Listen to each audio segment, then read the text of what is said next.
Hello student, this is Pankaj Dhiman, faculty member of SBS Law College, Shri Ganganagar.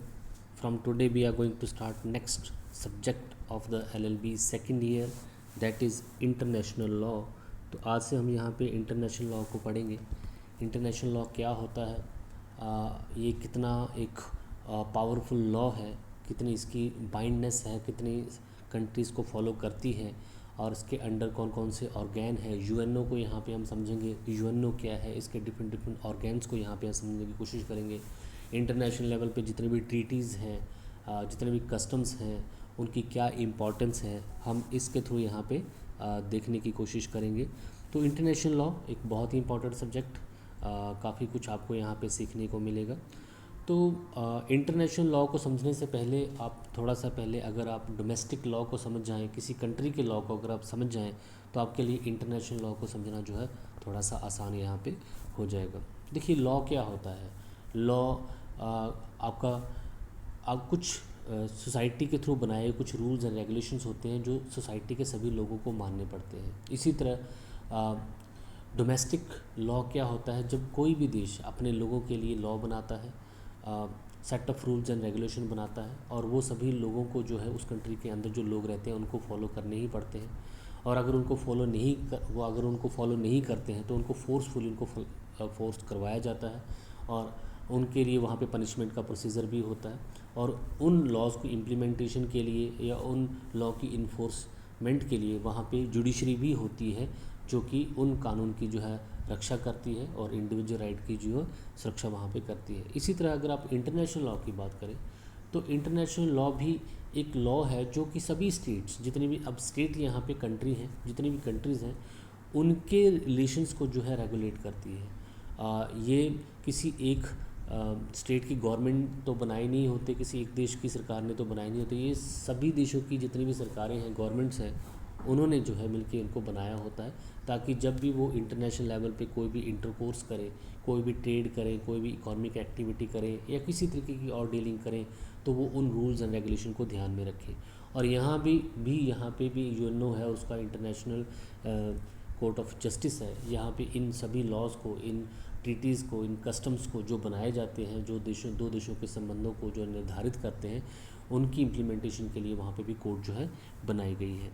तो लेकिन international law जो होता है वो समहाउ थोड़ा वीक लॉ होता है। उसका कारण क्या है कि यहाँ पे सबसे पहले तो किसी सेंट्रलाइज्ड गवर्नमेंट ने इसको नहीं बनाया होता है, सभी देशों ने इनको मिल के बनाया होता है। और अगर कोई देश इनको फॉलो नहीं भी करता है तो उसके पीछे सैंक्शनिटी नहीं होता है, फेयर नहीं होता है, कोई डर नहीं होता है, तो इसलिए इंटरनेशनल लॉ थोड़ा सा वीक रह जाता है। लेकिन आज के पर्सपेक्टिव में बात करें तो इंटरनेशनल लॉ की जब तक हम बात करें या इसके ऑर्गेनाइजेशन की बात करें तो यूएनओ वहाँ पे है, यूनाइटेड नेशन ऑर्गेनाइजेशन है, जिसमें जो है हम देखेंगे कि अब धीरे धीरे एक बहुत ही जो है स्ट्रॉन्ग लॉ जो है बन चुका है। हालांकि यहाँ पे भी ये बाइंडिंग नहीं है, बड़ी सारी कंट्री अभी भी इसको फॉलो नहीं करती हैं या जानबूझ के जो है इसको इग्नोर करने की कोशिश करती है। फिर भी जो है इंटरनेशनल लॉ जो है काफ़ी इम्पोर्टेंस जो है इस टाइम पे पर्टिकुलरली रखता है। देखिए फर्स्ट वर्ल्ड वार हुआ, इंटरनेशनल लेवल पे ऐसी कोई भी ऑर्गेनाइजेशन नहीं थी जो सभी देशों को इकट्ठा कर सके और जो है जितने भी आपस में डिस्प्यूट है उनको पीसफुली जो है वहाँ पे जो है उनका निपटारा किया जाए, उनको सॉल्व किया जाए।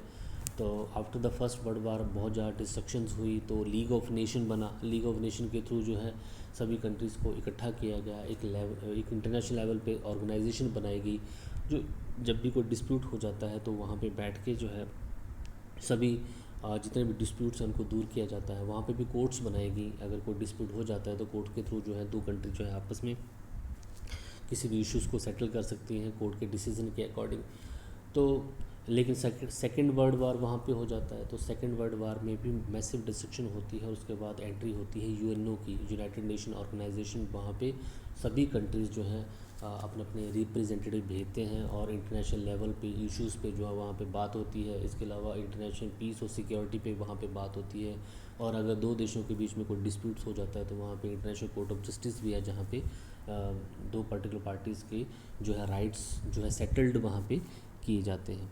तो इंटरनेशनल लॉ यहाँ पे इम्पॉर्टेंट है। इंटरनेशनल लॉ को आप समझेंगे कि ये कितना बाइंडिंग है, कितना इम्पॉर्टेंट है, और कैसे जो है कहीं ना कहीं आज जो दुनिया जो है थर्ड वर्ल्ड वार से बची हुई है, तो ड्यू टू वो इंटरनेशनल लॉ ही है जिसने सभी कंट्रीज़ को आपस में जोड़ के रखा हुआ है।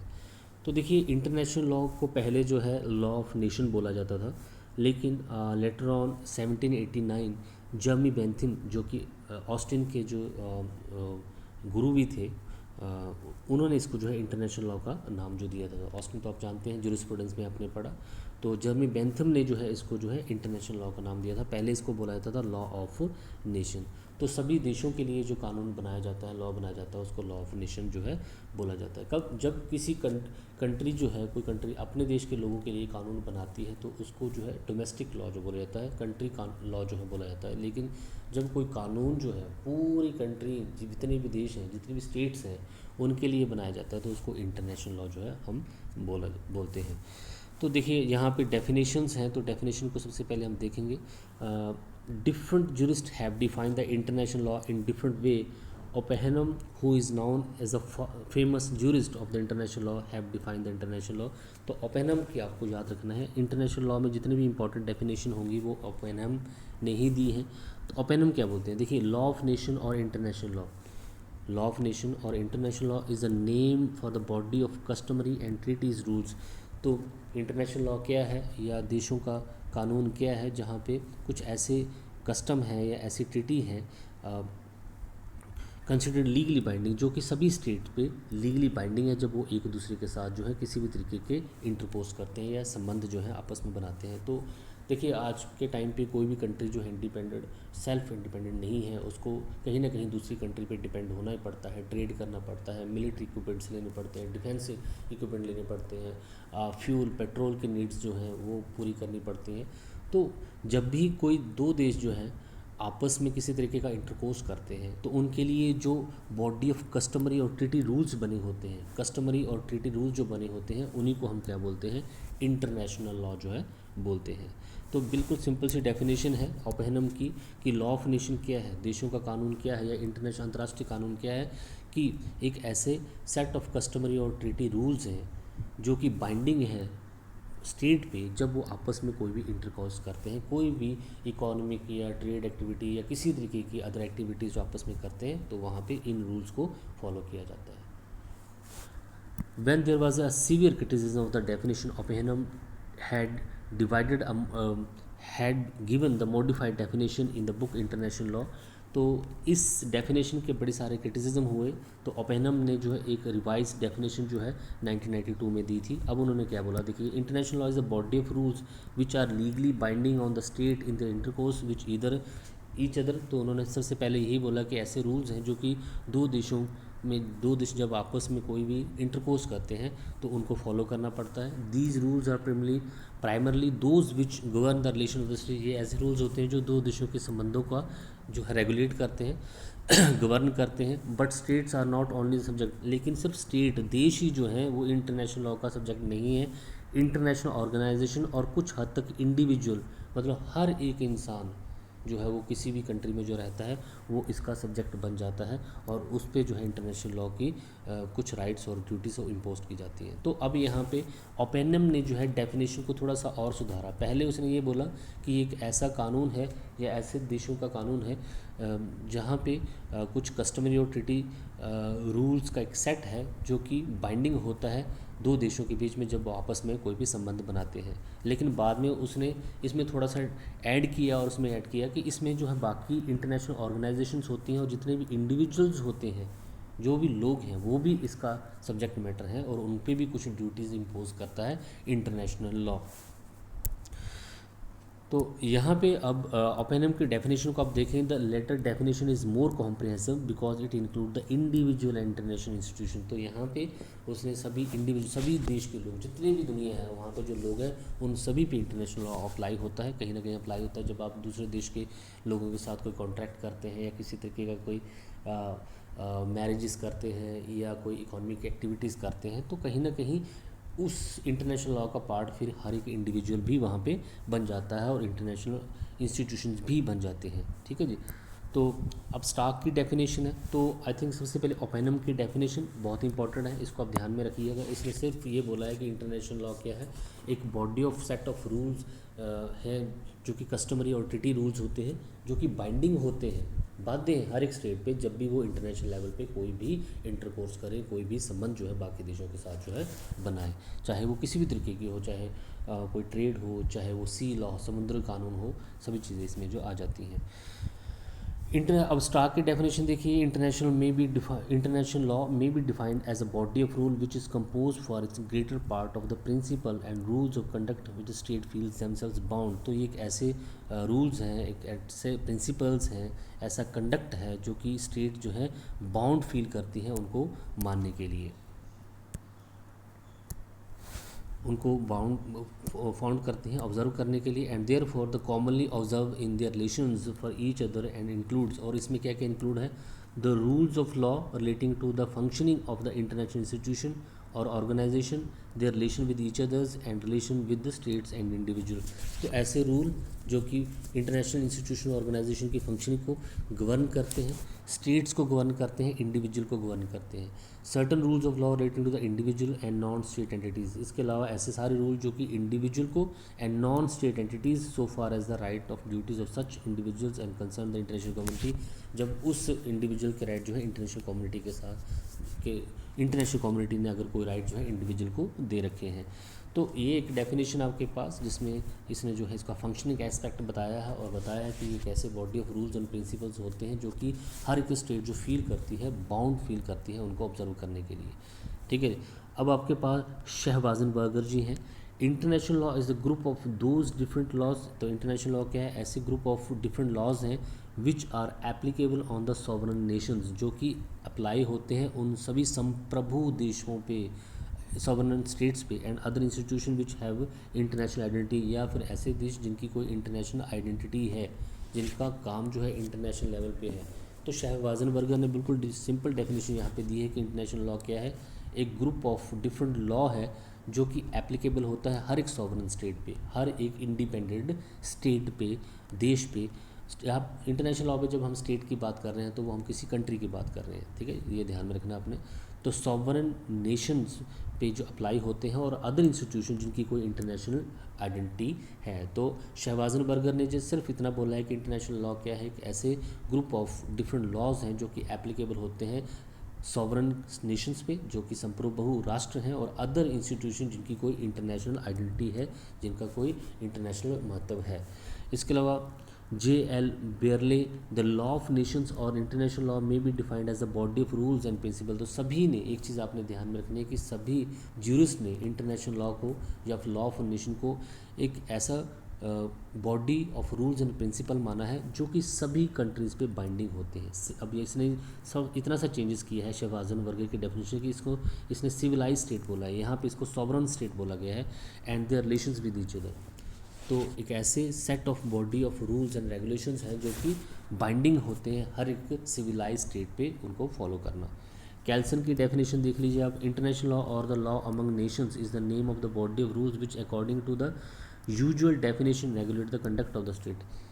तो ऐसे रूल्स एंड रेगुलेशन होते हैं जिसके अकॉर्डिंग जो है दो देश जो है अपने अपने व्यवहार को, अपने कंडक्ट को रेगुलेट करते हैं जब भी वो एक दूसरे के साथ कोई भी किसी भी तरीके का कोई भी इंटरकोर्स करते हैं या संबंध जो है वहाँ पे बनाते हैं। फिलिप सी जेसप की डेफिनेशन है, international law or law of nation must be defined as a law applicable to the state. ऐसे लॉ हैं जो कि स्टेट पे अप्लाई होते हैं, कंट्रीज़ पे अप्लाई होते हैं, and their natural relations with states and relation with the peoples, और उनके जो नेचुरल रिलेशन है स्टेट्स के साथ और जो उनके पीपल के साथ रिलेशंस हैं। तो एक स्टेट पे जो लॉ बाइंडिंग होते हैं, इंटरनेशनल लॉ जो बाइंडिंग होते हैं, जो रूल्स एंड रेगुलेशन जो किसी स्टेट पे बाइंडिंग होते हैं इंटरनेशनली, उन्हीं को हम क्या बोलते हैं, इंटरनेशनल लॉ यहाँ पे बोलते हैं।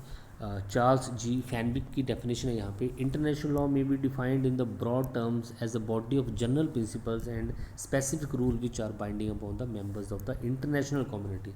तो इंटरनेशनल लॉ क्या है, एक ऐसे बॉडी ऑफ जनरल प्रिंसिपल्स हैं, स्पेसिफिक रूल्स हैं जो कि बाइंडिंग होते हैं मेंबर्स ऑफ इंटरनेशनल कम्युनिटी। अगर कोई भी देश जो है इंटरनेशनल कम्युनिटी का हिस्सा है तो उस पर जो है वहाँ पे बांधे होते हैं। अब यहाँ पे इंटरनेशनल कम्युनिटी क्या है, यूएनओ है। यूएनओ में सभी कंट्री जो है अपने पार्टिसिपेट वहाँ पे भेजते हैं, रिप्रेजेंटेटिव वहाँ पे भेजते हैं, और वहाँ पे जो है इंटरनेशनल लेवल पे डिस्कशन होती है, इंटरनेशनल इश्यूज़ पे डिस्कशन होती है।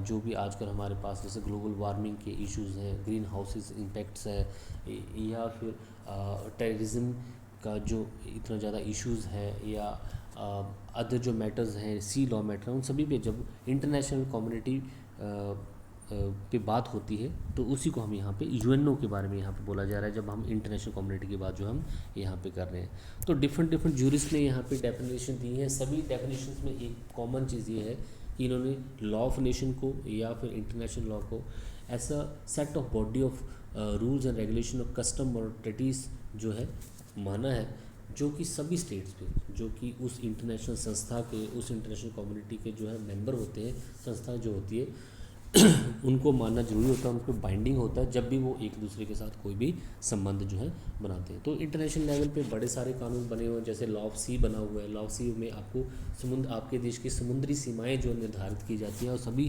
कंट्रीज़ को उनको फॉलो करना ही होता है। आगे भी आप उनके बारे में जो है यहाँ पे पढ़ेंगे।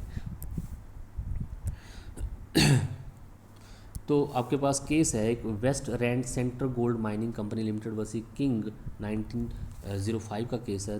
अब इसमें भी इंटरनेशनल लॉ को डिफाइन किया गया है। International law has been defined the form of those rules accepted by the civilise nation. ऐसे रूल्स होते हैं जिसको सभी इंटरनेशनल सिविलाइज नेशन जो होते हैं, सभ्य समाज जो है, देश जो, राष्ट्र जो है, इसको क्या करते हैं, एक्सेप्ट करते हैं as a determining the conduct toward each other. और जब भी वो आपस में कोई भी व्यवहार करते हैं, दो देशों के बीच में कोई व्यवहार होता है, टूवर्ड ईच अदर सब्जेक्ट। तो यहाँ पे बहुत अच्छी डेफिनेशन यहाँ पे दी है कि इंटरनेशनल लॉ क्या है, एक रूल्स हैं जो कि सभी सिविलाइज स्टेट्स जो है उसको एक्सेप्ट करती हैं, और जब भी वो आपस में कोई भी संबंध बनाते हैं, कोई भी इंटरकोर्स करते हैं, तो उनके कंडक्ट को यहाँ पे इन रूल्स और रेगुलेशन के थ्रू जो है क्या किया जाता है, रेगुलेट किया जाता है। ठीक है जी। तो in sum it can be said that the international law is the body of rules developing constantly, लगातार डेवलप हो रहे हैं, which governs the mutual relations of the members of the international community. जो कि इंटरनेशनल कम्युनिटी में जितने भी members हैं वो उसको जो है एक्सेप्ट कर रहे हैं, उनको मान रहे हैं, और अपने परस्पर संबंधों को वहाँ पे डेवलप कर रहे हैं। ठीक है जी। तो इंटरनेशनल लॉ यहाँ पे ये है। अब आपके पास एक पार्ट और है यहाँ पे कि पब्लिक इंटरनेशनल लॉ और प्राइवेट इंटरनेशनल लॉ में क्या डिफरेंस होता है। तो पब्लिक इंटरनेशनल लॉ मीन्स यहाँ पे इंटरनेशनल लॉ की ही बात हो रही है। प्राइवेट इंटरनेशनल लॉ यहाँ पे समहाउ डिफरेंट है। तो पब्लिक इंटरनेशनल लॉ, जब हम इंटरनेशनल लॉ की बात कर रहे हैं, जब सभी देशों के कानून की हम बात कर रहे हैं, तो उसको पब्लिक इंटरनेशनल लॉ बोला जाता है। लेकिन private international law somehow different है। देखिए, private international law is a group of rules which help determine as to what rules are applicable in suit brought before the municipal court in which the foreign element is involved and any foreign nationals are affected. It is also known as a conflict of the law. तो जो हम private international law की बात कर रहे हैं, तो उसको जो है कोई भी देश जो है वो ही बना रहा है। देखिए, म्यूनसिपल कोर्ट जो है बोल रहा है, म्यूनसिपल कोर्ट का मतलब किसी देश की जो कोर्ट है। तो जब कोई कानून जो है, कोई इंटरनेशनल कानून जो है कोई एक कंट्री बना रहा है, तो उसको हम प्राइवेट इंटरनेशनल लॉ बोलते हैं, क्योंकि जब उसमें कोई फॉरेन एलिमेंट आ जाता है तो इसलिए जो है उसको हम क्या बोलते हैं, प्राइवेट इंटरनेशनल लॉ जो है यहाँ पे बोलते हैं। एक कंट्री के द्वारा बनाए गए जितने भी इंटरनेशनल लॉ होते हैं उनको हम प्राइवेट इंटरनेशनल लॉ जो है बोलते हैं। ये इसलिए जरूरी होते हैं क्योंकि एक कंट्री के लोग जो होते हैं दूसरी कंट्री के लोगों के साथ बड़े सारे जो है म्यूचुअल रिलेशंस बनाते हैं, मैरिजेस करते हैं, कॉन्ट्रैक्ट्स करते हैं। तो फिर वहाँ पे उस देश ने ऐसे जहाँ पे फॉरेन एलिमेंट वहाँ पे जो आ जाता है, उनके लिए जो कानून बनाए होते हैं उन्हीं को हम जो है क्या बोलते हैं, प्राइवेट इंटरनेशनल लॉ बोलते हैं। और पब्लिक इंटरनेशनल लॉ तो आपको पता है कि जब पूरे देशों के लिए जो कानून बनाए जाते हैं उनको हम जो है इंटरनेशनल लॉ बोलते हैं या पब्लिक इंटरनेशनल लॉ बोलते हैं। जैसे आपके पास लॉ ऑफ सी है। तो पब्लिक इंटरनेशनल लॉ और प्राइवेट इंटरनेशनल लॉ में थोड़ा सा डिफरेंस यहाँ पे देख लेते हैं। देखिए, public international law mainly control the conduct of the state. तो पब्लिक इंटरनेशनल लॉ जो है बेसिकली किसको कंट्रोल करता है, देशों के व्यवहार को जो है वो जो है वहाँ पे कंडक्ट करता है, कंट्रोल करता है। लेकिन जो प्राइवेट इंटरनेशनल लॉ होता है वो इंडिविजुअल के कंडक्ट को जो है रेगुलेट करते हैं। तो प्राइवेट इंटरनेशनल लॉ में जब एक कंट्री के जो लोग होते हैं दूसरी कंट्री के लोगों के साथ कोई भी म्यूचुअल रिलेशंस बनाते हैं तो उनके लिए उस देश ने जो प्राइवेट इंटरनेशनल लॉ बनाए होते हैं उनको जो है उसके अंडर जो है इन इंडिविजुअल को क्या किया जाता है जो है कंट्रोल किया जाता है। तो पब्लिक इंटरनेशनल लॉ मेनली जो है स्टेट के कंडक्ट को कंट्रोल करता है, जबकि जो प्राइवेट इंटरनेशनल लॉ होता है वो किसी इंडिविजुअल के कंडक्ट को क्या करता है, कंट्रोल करता है। Private international law is the part of the public international law while the public international law is not such. तो प्राइवेट इंटरनेशनल जो है वो पब्लिक इंटरनेशनल लॉ का ही पार्ट है, क्योंकि उस प्राइवेट इंटरनेशनल लॉ में जो है बेसिकली पब्लिक इंटरनेशनल लॉ से रिलेटेड ही कुछ मैटर जो है इन्वॉल्व किए होते हैं। तो प्राइवेट इंटरनेशनल लॉ जो होता है वो पब्लिक इंटरनेशनल लॉ का पार्ट होता है, लेकिन पब्लिक इंटरनेशनल लॉ जो है प्राइवेट इंटरनेशनल लॉ का पार्ट नहीं होता है। Public international law is the same for all state, ये सभी स्टेट्स के लिए सेम होता है, एक जैसे होता है। जैसे लॉ ऑफ सी है, ये सभी कंट्री के लिए सेम है, सभी कंट्रीज़ को उसको मानना ही पड़ता है। लेकिन प्राइवेट इंटरनेशनल लॉ में भी डिफरेंट फ्रॉम डिफरेंट, लेकिन प्राइवेट इंटरनेशनल लॉ जो होता है वो हर कंट्री का अलग होता है।